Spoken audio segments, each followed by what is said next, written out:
Court में बताई गई पुलिस ब्रूटैलिटी की पूरी कहानी। वो एडिशनल डीसीपी, वो पुलिस वाला जिसने अनप्रोवोक्ड एक महिला को मारा था थप्पड़, उसे वहां से ड्यूटी से हटा दिया गया है। क्या कुछ हुआ कोर्ट में वो भी मैं आपको बताऊंगी, लेकिन उससे पहले जरा ये देख लीजिए।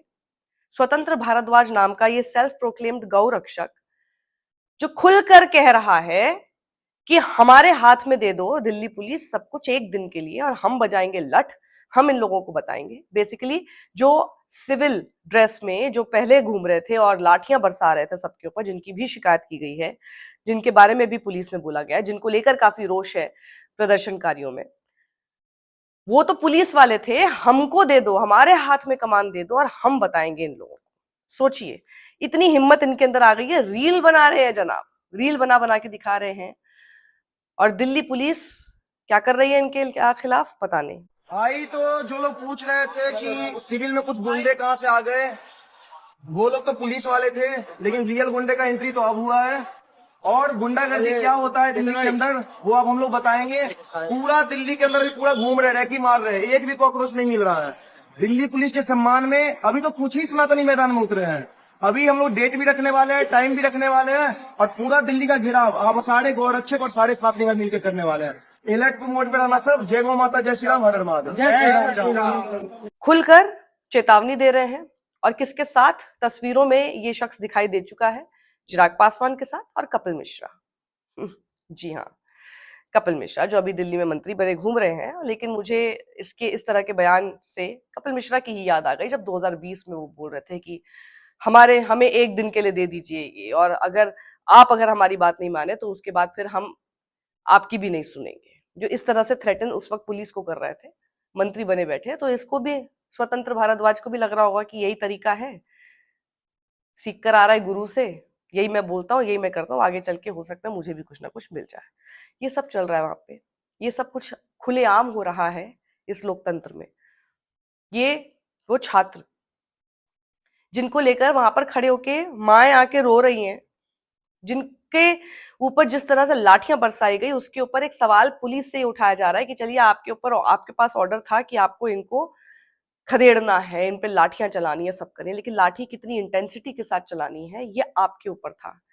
इतनी तेज क्यों मारा? धीरे से भी मार सकते थे। मारने के लिए बच्चों को आप मजबूर थे ड्यूटी से, लेकिन थोड़ा धीरे चला लेते हाथ। जहाँ मारते वही गोद उखाड़ देते बच्चों का, जहाँ मारते वही से खून निकाल लेते। रात भर सोए नहीं मैं यहाँ से गई कल मैं रात भर। अपने बच्चों को आप लोग कैसे फेस किए मैम? जवाब दीजिए हमें। आपने अपने बच्चों को कैसे, क्या बोले घर जाके आप लोग? कल का मंजर देखते तो क्रू कांप जाती। 40 साल की उम्र में जो मैंने कल देखा है वो मैंने अपनी पूरी लाइफ में नहीं देखा। इन लोगों ने इतना बेरहमी से मारा, इन लोगों ने कल बच्चों को कुत्तों की तरह धो के मारा। मैं भाग रही थी, इन लोगों को देखते कब भाग रही थी। मार लो, अब नहीं भागूंगी मैं। कल भाग गई मैं, आप लोग को देख के इधर उधर भाग रही थी। मेरे वीडियो में भी देखो मैं भाग रही हूँ, लेकिन आज नहीं भागूंगी, चाहे जब तुम मार लो मुझे। रात को नींद नहीं आई बेटा मुझे। बच्चे कल बेरहमी से लोगों ने मारा सर। औलाद ये क्या बे औलाद थे, इनकी तो औलाद होगी। और अभी भी कुछ लोग कह रहे हैं कि ये अपनी ड्यूटी कर रहे हैं, तो ड्यूटी कर रहे थे ना मैम। थोड़ा हल्का हाथ चला लेते बच्चों पे, ऐसे कर लेते, ऐसे कर लेते, बच्चे भाग मैम ये लोग बच्चे को अरे तुम लोगों ने क्या करा, बच्चों को मारा। तुम लोग का जमीन कैसे जागता जागा नहीं। ऐसी ड्यूटी पे तू है भाई, ऐसी ड्यूटी पे, ऐसी कामयाबी पे भी तू है नहीं है। हम कहते थे मेरा भारत देश मान मान, सिर्फ कहने से मान होगा। देश किससे बनता है? देश इससे है, देश इससे है। तुम इन सबको कूट रहे हो, बाहर जाके कहते मेरा भारत महान। ऐसे थोड़ी ना महान बनेगा। मैं जवाब लेने आई हूँ बेटी, किसी से मिलवाओ जब मैं जवाब मांगू। जो कल हुआ ये होना नहीं चाहिए था। उस बीच में कोर्ट में क्या हुआ जरा देखिए। कोर्ट में एक एक बात की कैसे कीलों के साथ डंडे इस्तेमाल किए गए इन प्रदर्शनकारी छात्रों के ऊपर, कैसे इलेक्ट्रिक शॉक्स उनको दिए गए, कैसे अनप्रोवोक्ड एक लड़की को हमने देखा मेल पुलिस ऑफिसर ने थप्पड़ मारा।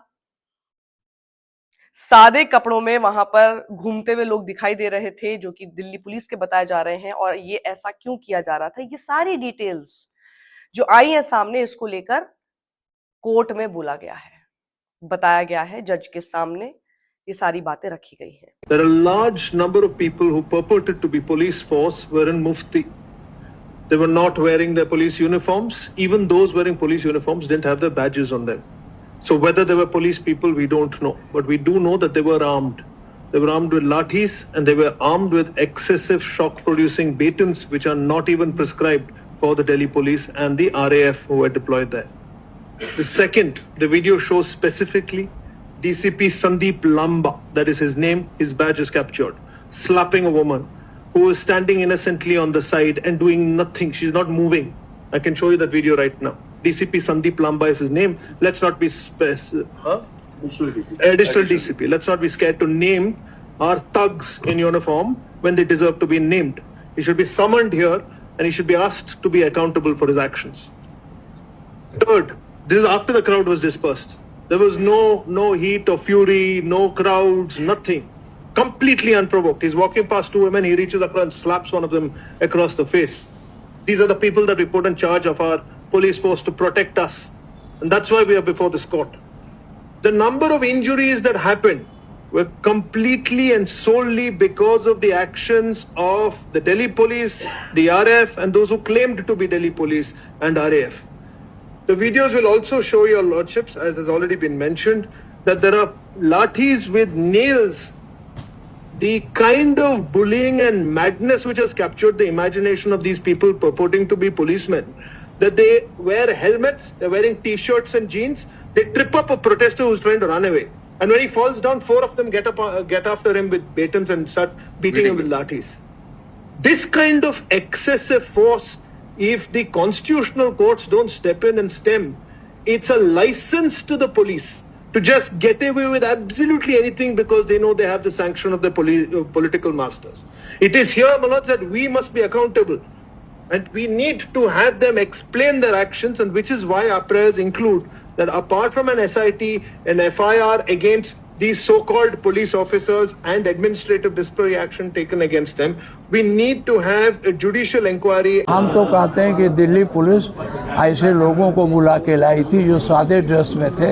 आपने देखा होगा लड़कों को डंडे मार रही थी। पुलिस मारती तो मारती, ये जो हमारे पास कई लड़के लौट के आए हैं, उन्होंने बताया कि साहब ये जो बाहर के लोग आए थे, इन्होंने सबसे ज़्यादा पीटा है।